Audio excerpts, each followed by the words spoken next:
അസ്സലാമു അലൈക്കും വറഹ്മത്തുള്ളാഹി വബറകാതുഹു. വഅലൈക്കും അസ്സലാം വറഹ്മത്തുള്ളാഹി വബറകാതുഹു.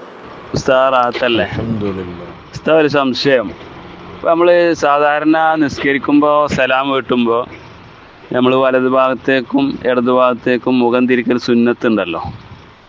പൊതുവേ നമ്മളിപ്പോൾ അങ്ങനെയാണ് ചെയ്തു പോരുന്നത്. അപ്പോൾ അവിടെ ഈ കിടന്ന് നിസ്കരിക്കുന്ന ആൾക്കാർക്ക് അങ്ങനെ വലതു ഭാഗത്തേക്കും ഇടതു ഭാഗത്തേക്കും സലാം വീട്ടുമ്പോൾ മുഖം തിരിക്കുമ്പോൾ നിസ്കാരം ബാത്തിലാവും എന്നുള്ളത് കേട്ടു.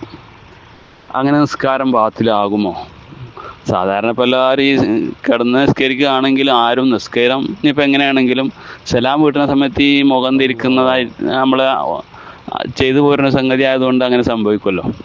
അപ്പോൾ അങ്ങനെ നിസ്കാരത്തിൽ കിടന്ന് നിസ്കരിക്കുന്ന ആളുകൾ മുഖം തിരിച്ചാൽ നിസ്കാരം ബാത്തിലാവും എന്നുള്ളത് ശരിയാണോ? ഇനി അങ്ങനെ ബാത്തിലാവും തന്നെ അതിൻ്റെ കാരണം എന്താണ്? ഇൻഷാ അല്ലാഹ് ഉസ്താദ് ഒന്ന് വിശദീകരിക്കാം. നിസ്കാരത്തിലെ ഒരു ഫർളാണ് സലാം വീട്ടുക എന്നുള്ളത്. അപ്പോൾ സലാം വീട്ടുന്ന സമയത്ത് വലതു ഭാഗത്തേക്ക് സലാം വിട്ടലും ഇടതു ഭാഗത്തേക്ക് സലാം വിട്ടലൊക്കെ ഉണ്ട്. അപ്പം അങ്ങനെ വലതു ഭാഗത്തേക്ക് മുഖം തിരിക്കുക, ഇടതു ഭാഗത്തേക്ക് മുഖം തിരിക്കുക, ഇത് സുന്നത്താണ്. അപ്പോൾ ഇനി ഇരുന്ന് സ്കരിക്കുന്നവരും അങ്ങനെ തന്നെ. ഇപ്പോൾ തുടക്കത്തിലേ ഇരുന്ന് സ്കരിക്കുന്ന ആളുകൾ അവരും സലാം വീട്ടണമല്ലോ. അപ്പോൾ ഈ സലാം വീട്ടുമ്പോൾ എങ്ങനെ? ഇങ്ങനെ. അപ്പോൾ ഈ കിടന്ന് നിസ്കരിക്കുന്ന ആളുകളുണ്ടാവും. ഇപ്പം നിൽക്കാൻ കഴിയാത്തവർ ഇരിക്കും, ഇരിക്കാൻ കഴിയാത്തവർ കിടക്കും. ഈ നിസ്കാരം ഒരു നിലക്ക് ഒഴിവായി പോകൂലല്ലോ. എങ്ങനെയെങ്കിലും നിസ്കരിക്കേണ്ട, കണ്ണിൻ്റെ ഓള കൊണ്ട് വരെ നിസ്കരിക്കുന്ന രൂപങ്ങളും ഹൃദയം കൊണ്ട് നിസ്കരിക്കുന്ന രൂപങ്ങളൊക്കെ പറയുന്നുണ്ട്. അപ്പോൾ കിടന്ന് നിസ്കരിക്കുന്നൊരു നിസ്കാരം തന്നെ വിശദീകരിക്കുന്നുണ്ട് കർമ്മശാസ്ത്ര പണ്ഡിതന്മാർ. അപ്പോൾ പിന്നെ സ്വാഭാവികമായിട്ടും എന്താ ചെയ്യുക? കടന്ന് നിസ്കരിക്കുന്ന ആളുകളും ഇങ്ങനെ സലാം വിട്ടും. അവിടെ ഒരു അപകടം ഉണ്ട്. അതൊരു കടങ്കഥയായിക്കൊണ്ട് ഫുഖഹ വിശദീകരിച്ചിട്ടുണ്ട് ഈ മസ്അല. ഒരു കടങ്ക, ചിലത് അങ്ങനെയാണ്, ചില മസ്അലകൾ കടങ്കഥയിലൂടെ വിശദീകരിക്കും. അതെങ്ങനെ? സുന്നത്തെടുക്കാൻ വേണ്ടി മുഖം തിരിക്കൽ നിസ്കാരം ബാത്തിലാക്കുന്ന കൂട്ടാർ ഇങ്ങനെ തന്നെ കടങ്കഥയായിട്ട് പറയുന്നുണ്ട്. ഇപ്പൊ നിസ്കാരത്തിലൊരു സുന്നത്താണല്ലോ ഇങ്ങനെ സലാം വിട്ടും മുഖം തിരിക്കുക എന്നുള്ളത്. അപ്പൊ കടന്ന് നിസ്കരിക്കുന്ന ആളുകൾ ആ സുന്നത്തെടുക്കാൻ വേണ്ടി ഇങ്ങനെ അങ്ങ് മുഖം തിരിക്കുമ്പോൾ നിസ്കാരം തന്നെ ബാത്തിലായി പോകും. അപ്പൊ എല്ലാവരും ഇങ്ങനെ മുഖം തിരിക്കുക എന്നുള്ളത് പറയാൻ പറ്റൂല. കിടന്ന് നിസ്കരിക്കുന്ന ആളുകള്, മലർന്ന് കടന്നുകൊണ്ട് നിസ്കരിക്കുന്ന ആളുകൾ മുഖം തിരിക്കേണ്ടതില്ല. മുഖം തിരിച്ചാൽ നിസ്കാരം ബാത്തിലാകും. ഇത് ഫുഖഹ വ്യക്തമായിട്ട് പറഞ്ഞു തന്നെയാണ്. അതിന് കാരണം പറഞ്ഞ എന്താണ്? ഇപ്പൊ കിടന്ന് നിസ്കരിക്കുക എന്ന് പറയുമ്പോൾ അവരുടെ കിബിലയിലേക്ക് അവരുടെ മുഖമാണ് മുമ്പിടുന്നത്. അതായത് കിബിലയിലേക്ക് നെഞ്ഞാണല്ലോ തിരിയേണ്ടത്. അപ്പൊ ആ നെഞ്ഞൊരിക്കലും കിബിലയെ തൊട്ട് തെറ്റാൻ പാടില്ല. അത് തെറ്റിക്കഴിഞ്ഞാൽ നിസ്കാരം തന്നെ ബാത്തിലാകൂലേ. അപ്പൊ കിടന്ന് നിസ്കരിക്കുന്നവരെ സംബന്ധിച്ചിടത്തോളം എങ്ങനെയാണ് നെഞ്ഞി പറയുന്ന കിബിലയിലേക്കായി വരിക? അപ്പൊ രണ്ട് ഉള്ളംകാലും കിബിലയിലേക്ക് തിരിയും. അതുപോലെ തന്നെ തലയുടെ അടിഭാഗത്ത് ഒരു തലയണ പോലത്ത് വെച്ചു കൊടുത്തുകൊണ്ട് തല ഇങ്ങനെ ഇച്ചിരി പൊക്കും. അങ്ങനെ ആകുമ്പോൾ എന്താകും? ഈ പറയുന്നവരുടെ കിബില കറക്റ്റായിട്ട് കിട്ടുന്ന രൂപമായിരിക്കും. അപ്പൊ അങ്ങനെ ആകുമ്പോൾ പിന്നെ അവര് മുഖം തിരിച്ചു കഴിഞ്ഞാൽ കിബിലയെ തൊട്ട് തെറ്റിപ്പോകല്ലേ എന്നുള്ള ന്യായങ്ങളും ഒക്കെ പറയുന്നുണ്ട്.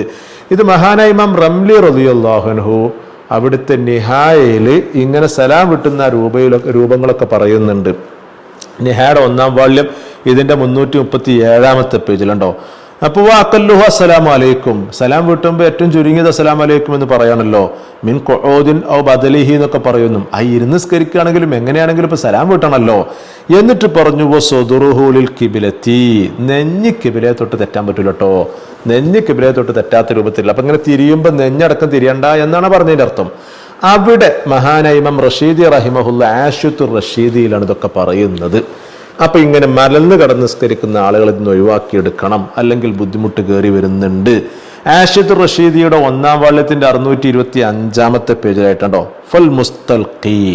അപ്പൊ മലർന്ന് കടന്ന് നിസ്കരിക്കുന്നവരോ യംതനി അലൈഹിൽ ഇൽത്തിഫാത്തു, അവരെ സംബന്ധിച്ചിടത്തോളം തിരിയണം എന്ന് പറയുന്ന ഒരിക്കലും പറയാൻ പറ്റൂല. അത് വിരുദ്ധാണ്. കാരണം എന്താ? അന്നഹു മതൽതഫത ലിൽഇതിയാനി ബിസുന്നതിഹി ബിസുന്നത്തിൽ ഇൽതിഫാത്തി ഉണ്ടോ ഖറജ അനിൽ ഇസ്തിഖ്ബാൽ മുസ്തറത്തി ഹീന ഇതിൻ. അവർ ഈ സുന്നത്തെടുക്കാൻ വേണ്ടിയിട്ട് മുഖം ഇങ്ങനെ തിരിക്കണം എന്നുണ്ടെങ്കിൽ അവർക്ക് ഷർത്താക്കി വെച്ചൊരു കാര്യം ഉണ്ടായിരുന്നു. മുഖം ഈ കിബിലിലേക്ക് നേരെ തിരിയുക എന്നാക്കിയിട്ട് ഈ സമയത്ത് അവർ കടന്ന് നിസ്കരിക്കല്ലേ, മലന്ന് കടന്ന് നിസ്കരിക്കല്ലേ. അങ്ങനെയാകുമ്പോൾ കിബിലയെ തൊട്ട് തെറ്റിപ്പോകും. അത് ബുദ്ധിമുട്ട് തന്നെയാണ്. അതുകൊണ്ട് ഫയംതനി അലൈഹിൽ ഇൽതിഫാത്തു, അവരെ സംബന്ധിച്ചിടത്തോളം തിരിയൽ ബുദ്ധിമുട്ടാണ് എന്ന് മാത്രമല്ല യകൂനു മുസ്തസ്നൻ, അപ്പൊ അവരെ മാറ്റി നിർത്തണം. അപ്പം നിസ്കാരത്തിൽ ഇങ്ങനെ സലാം വീട്ടുന്ന സമയത്ത് എൻ്റെ രണ്ട് ഭാഗത്തേക്കും അങ്ങനെ മുഖം തിരിക്കുക എന്ന് പറയുന്ന ഈ ഭാഗത്തു നിന്ന് മാറ്റി നിർത്തണം മലർന്നു കിടന്ന് നിസ്കരിക്കുന്നവരെ. യുൽഗസുണ്ടോ, ഇങ്ങനെയാണ് നമുക്ക് പ്രകടമായി വരുന്നത്. മാത്രമല്ല ഒരു കടങ്കഥയായിട്ട് നമുക്കിത് പറയാൻ പറ്റും. അതാണ് ആ കടങ്കഥ പറയുന്നത്. ലനാ മുസല്ലിം മത്തൽ തഫത്തലിൽ സലാമി ബത്തലത്തു സലാത്തുഹു. സുന്നത്തെടുക്കാൻ വേണ്ടിയിട്ട് മുഖം തിരിക്കുകയാണെന്നുണ്ടെങ്കിൽ ചില കൂട്ടരുടെ നിസ്കാരം ബാത്തിലാകും. ഏതാണ് ആ കൂട്ടർ എന്ന് പറയുന്നുണ്ട്. കടങ്കഥയായിട്ട് അത് വിശദീകരിക്കുന്നുണ്ട്. തൊട്ടനേകം പണ്ഡിതന്മാർ ഇത് പറയുന്നുണ്ട്. മഹാനായ ഇമാം സുലൈമാനുൽ ബുജൈരിമി റഹിമഹുല്ല ആഷത്തുൽ ബുജൈരിമിലൊക്കെ ഇത് പറയുന്നുണ്ട്. ആഷത്തുൽ ബുജൈരിമിയുടെ 2ാം വാള്യം ഇതിൻ്റെ 76ാമത്തെ പേജിലൊക്കെ റഷീദിയെ തൊട്ട് വന്നതാണ് കേട്ടോ. എന്നാൽ ഇത് എൻ്റെ നെഞ്ഞ് കിബിലേക്ക് തിരിച്ചാണ്ട് ഇപ്പം അങ്ങനെയാക്കി കൊടുഞ്ഞു ഉസ്താദുമാർക്ക് വേണ്ടിയിട്ടെന്ന് പറയാം ഒരു ചർച്ച ബഹത്ത്. അപ്പം നെഞ്ഞ് കിബിലേക്ക് നേരെയാക്കി നിസ്കരിക്കുന്ന രൂപങ്ങളൊക്കെ പറയുന്നുണ്ടല്ലോ. അപ്പം നെഞ്ഞിൻ്റെ ഭാഗത്താണ് തലഹണ വെച്ചാണ്ട് അങ്ങനെ നെഞ്ഞ് അങ്ങനെ രൂപത്തിലാക്കിയാൽ പിന്നെ അവർക്ക് ഇത് ബാധിക്കൂലല്ലോ എന്നുള്ള ചർച്ചകളൊക്കെ മഹാനൈമം ഷർവാനി റളിയല്ലാഹുവിന്റെ ത്വഹഫ വിശദീകരിച്ചുകൊണ്ട് ആശത്ത് ഷർവാനിയിലൊക്കെ പറയുന്നുണ്ട്.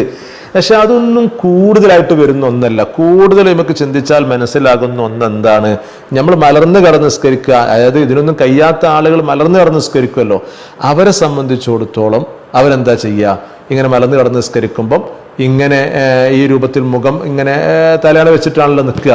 അങ്ങനെയാണ് കൂടുതലും വരിക. മറ്റതൊക്കെ വളരെ വിരളായിട്ട് വരുന്നതല്ലേ എന്നുള്ളതും ഇതൊക്കെ വിശദീകരിച്ചുകൊണ്ട് തന്നെ ഇബ്നു ഹജർ ഹൈതമി തങ്ങളുടെ മൻഹജുൽ ഖവീം വിശദീകരിച്ചുകൊണ്ട് മോഹിബ എന്ന പേരിൽ അറിയപ്പെടുന്ന ആഷത്തു തെർമസി ഇമാം തെർമസി തങ്ങളുടെ ആഷത്തു തെർമസിൽ ഇതൊക്കെ പറയുന്നുണ്ട്. എല്ലാ ബഹത്തും വെച്ചുകൊണ്ട് ഇതിന്റെ 3ാം വാള്യം ഇതിന്റെ 107ാമത്തെ പേജിലായിട്ട് 3ാം വാള്യം തന്നെ കണ്ടോ. ഫകലാമുർ റഷീദി മഹ്മൂലുൻ അലൽ ഗാലിബ് കണ്ടോ. ഇപ്പം നമ്മൾ നേരത്തെ വായിച്ച റഷീദിയുടെ ആ ഇബാറത്ത് ആ ഒരു സംഗതിയാണ് ഏറ്റവും കൂടുതലും വരിക. അങ്ങനെയാണ് തഅമ്മൽ നമ്മൾ ചിന്തിച്ച് നോക്കിയാൽ അങ്ങനെ തന്നെയാണ് വരുന്നതൊക്കെ എന്നുള്ളത്. അപ്പോൾ ഏതായാലും ആകെ ചുരുക്കി പറയുകയാണ് എന്നുണ്ടെങ്കിൽ ശ്രദ്ധിക്കേണ്ട ഒരു കാര്യം തന്നെയാണ്. ഇപ്പോൾ സ്വാഭാവികമായിട്ടും ഇപ്പോൾ എൻ്റെ കിടന്ന് നിസ്കരിക്കുന്ന ആളുകൾ അല്ലാഹു സുബ്ഹാനഹു വ തആല നമുക്കൊക്കെ എൻ്റെ മരിക്കുവോളം നിന്ന് നിസ്കരിക്കാനുള്ള ആഫിയത്തും തൗഫീഖും ഒക്കെ തന്ന് അനുഗ്രഹിക്കുമാറാട്ടെ. നമ്മൾ പഠിച്ചുകൊണ്ട് പ്രാർത്ഥിക്കുക. പഴയ രൂപത്തിലൊന്നുമല്ല, ആരോഗ്യങ്ങൾ കുറഞ്ഞു വരികയാണ്. അപ്പം അങ്ങനെ ആകുമ്പോൾ നിസ്കരിക്കണമല്ലോ, കാരണം അല്ലെങ്കിൽ പെരടിയെന്ന് പോകില്ലല്ലോ ഇപ്പോൾ ഇത്.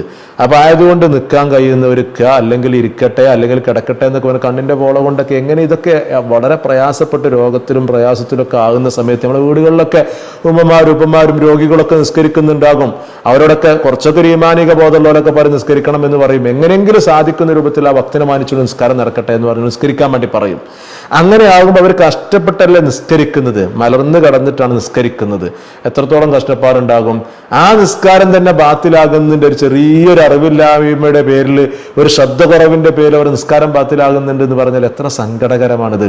കാരണം അത്രയും പ്രയാസപ്പെട്ടുകൊണ്ട് അള്ളാഹുവിൻ്റെ ആ ഒരു വിധി നമ്മൾ തട്ടിക്കളയാൻ പറ്റൂലല്ലോ. അപ്പം അതുകൊണ്ട് ഇങ്ങനെ സംഭവിച്ചു പോയി. അപ്പം ആയതുകൊണ്ട് തന്നെ ഞാൻ പഠിച്ചോനെ മറക്കാൻ പറ്റില്ലല്ലോ, നിസ്കരിക്കണമല്ലോ എന്ന് വിചാരിച്ചുകൊണ്ട് സാധുക്കൾ നിസ്കരിക്കായിരിക്കും. ആ നിസ്കാരം തന്നെ ബാത്തിലാണെന്ന് പറഞ്ഞു കഴിഞ്ഞാൽ എന്തുകൊണ്ട്? ചെറിയൊരു അറിവില്ലായ്മയുടെ പേരിൽ അല്ലെങ്കിൽ ശ്രദ്ധ കുറവിൻ്റെ പേരിൽ ഒക്കെ ആയിരിക്കും. കാരണം സാധാരണഗതിയിൽ നിന്ന് നിസ്കരിക്കുന്ന ആളുകൾ എങ്ങനെ നിസ്കരിക്കുക? ആ നിസ്കരിക്കുന്ന സമയത്ത് സലാം വിട്ടൽ എങ്ങനെയാണ് സലാം വിട്ടൽ? അങ്ങനെ സലാം വിട്ടും അസ്സലാമു അലൈക്കും സലാം വിട്ടും. ഇരിക്കുമ്പോഴോ അങ്ങനെ തന്നെയാണ്. അപ്പൊ അങ്ങനെയാണ് എന്ന് കിടക്കുമ്പോൾ സ്വാഭാവികമായിട്ട് അങ്ങനെ തന്നെ വരിക. അപ്പൊ കിടക്കുന്നവർ അങ്ങനെയല്ല സലാം വീട്ടേണ്ടത്. അവർ അങ്ങനെ സലാം വീട്ടുന്ന സമയത്ത് ആ സലാം അങ്ങ് വീട്ടിയാൽ മതി. അല്ല എന്തു വേണ്ട, ഈ പറയുന്ന രൂപത്തിൽ ഇങ്ങനെ തരം തിരിക്കേണ്ടതില്ല. അങ്ങനെ തിരിച്ചു കഴിഞ്ഞാൽ ബുദ്ധിമുട്ട് കയറി വരും, അത് പ്രയാസങ്ങൾ ഉണ്ടാക്കും എന്ന് മാത്രമല്ല നിസ്കാരം ബാത്തിലാക്കി കളയും എന്ന് വരെ ഫുഖഹാ പറഞ്ഞിട്ടുണ്ട്. അതുകൊണ്ട് ശ്രദ്ധിക്കേണ്ട കാര്യം തന്നെയാണ് കേട്ടോ.